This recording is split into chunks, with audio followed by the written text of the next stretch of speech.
Seeking Daylight Part 1 Journey to the Underhill Gates. Narrated by Million Quinteros.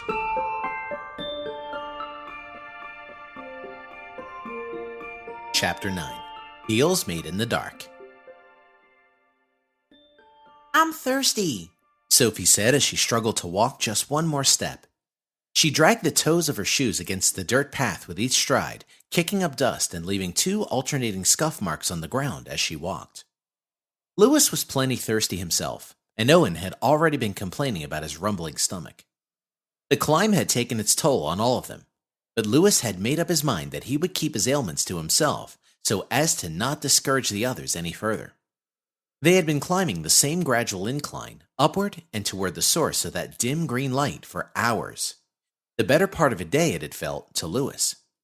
Yet it seemed just as far from their reach as it had been when they started. The slightness of the incline made it all the more frustrating. He would rather climb 100-foot tall sheer cliff than walk 10 miles of gradual incline. There was no satisfaction in it, no immediate progress made, it seemed. "I need a rest, man," Owen pleaded from about a dozen steps behind the others. "Let's just sit down here for a minute. My feet are killing me." "Once we get to the crest of the hill," Lewis urged. "We're getting close now. We'll be able to see for quite a ways from up there. We can rest at the top and make our plan then. Deal?" "Not much of a deal at all," Owen grumbled to himself. Sophie concurred, letting out a frustrated sound of her own to convey her disapproval, part squeal, part sigh.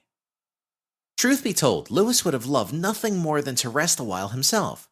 But the fear of spending even a moment longer than they absolutely had to, wasting their time doing anything other than finding water, kept him pushing forward. It was beginning to scare him a little if he was being totally honest with himself. They had better find water, and they had better find it fast. They walked and walked some more, each step doing little to show them any progress, but progress was being made just the same, if only little by little, step by painstaking step. Finally, Lewis began to see where the ground had leveled itself some in the distance. The steady incline that had been pushing upward on his feet gave a bit of relief. Finally, emerging from the crest of the hill, he began to see the source of the elusive green glow they had been following all this time. He could make out the tops of what appeared to be trees, one on each side of the pathway they were traveling on. They were somehow emitting the light. He suddenly found the strength to quicken his pace as he called out to the others who had fallen back, nearly far enough to be out of his sight and hidden in the shadows. "It's here! I see it!" As he reached the summit, Lewis could see that the trees had indeed been aglow with that greenish hue. There were hundreds of them. Each was filled with a familiar flickering green light emitted from the back ends of what looked to be millions of tiny fireflies. There were other colors too. Most were green, but Lewis could make out nearly every color of the rainbow. 2 perfectly straight rows of these glowing trees bordered the seemingly endless path and stretched outward for what appeared to be miles more. The path slanted downward now, with no end in sight.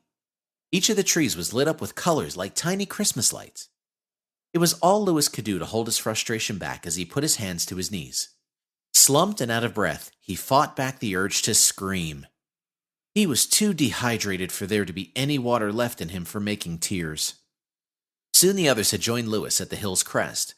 Sophie first, followed closely by the lumbering Owen, who looked to the horizon in exasperation before crumbling to the ground. Sophie had no inclination to hold back her frustration. She let out a wail, along with a string of nearly unrecognizable profanities, until she was out of breath and crumpled to the ground alongside her friend. The sound that came from her otherwise tiny voice echoed her curses off the cavern walls, bouncing the words back at the 3 of them, as if yelling into their faces. It took a moment for there to be ample time for Sophie's screams to cut their way through the otherwise peaceful cavern, but eventually the sounds traveled downward, slamming themselves into the perfect rows of trees. The fireflies that had been peacefully perched in the first group of trees scattered. Then those in the second group of trees did the same. Then the next, and the next. They flew upward, their colors mixing and creating an almost pure white light that now was shining downward, illuminating the floor as if by sunlight. Through the empty branches of the leafless and now barren trees, Lewis could make out something shimmering in the white light off in the distance. "Water!" he exclaimed, although not entirely sure if it was real. Perhaps it was some sort of mirage or trick his eyes were playing on him from being in the darkness for so long. No matter, he began to run at a full sprint down the sloped pathway toward it anyway. The others followed as fast as they could, though Lewis hardly noticed. His eyes were fixed on the shimmer, and he picked up his pace even more as it became clear to him that it was indeed a stream, some 200 or so yards in the distance. As he reached the bank, Lewis fell to his knees and submerged his face into the water, opening his mouth and taking huge gulps of the cool flowing liquid. Water had never tasted so amazing. He gulped again before remembering that he had better not drink too fast, or else he would likely cramp up to the point that walking would be nearly impossible from the pain. As he climbed back to his feet, his head felt a little woozy, probably from getting up too fast. He turned to look for his friends who were just steps away from the stream's bank, when Lewis realized that something was very wrong. His eyes had begun to cloud, and there was a faint ringing in his ears. Sophie looked at him and said something as she passed by to likely take a drink herself, but Lewis couldn't make out a word of what she had said. The ringing had gotten louder, and his eyesight had nearly gone black. He barely made out Owen as he too rushed past him to the stream. Lewis tried to yell, tried to warn them, but only air came out. Then there was nothing at all, only darkness.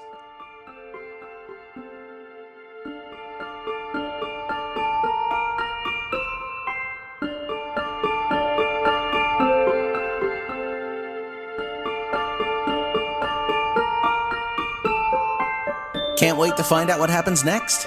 No problem. You can grab the first 2 complete books now for free by visiting pjowen.com/free.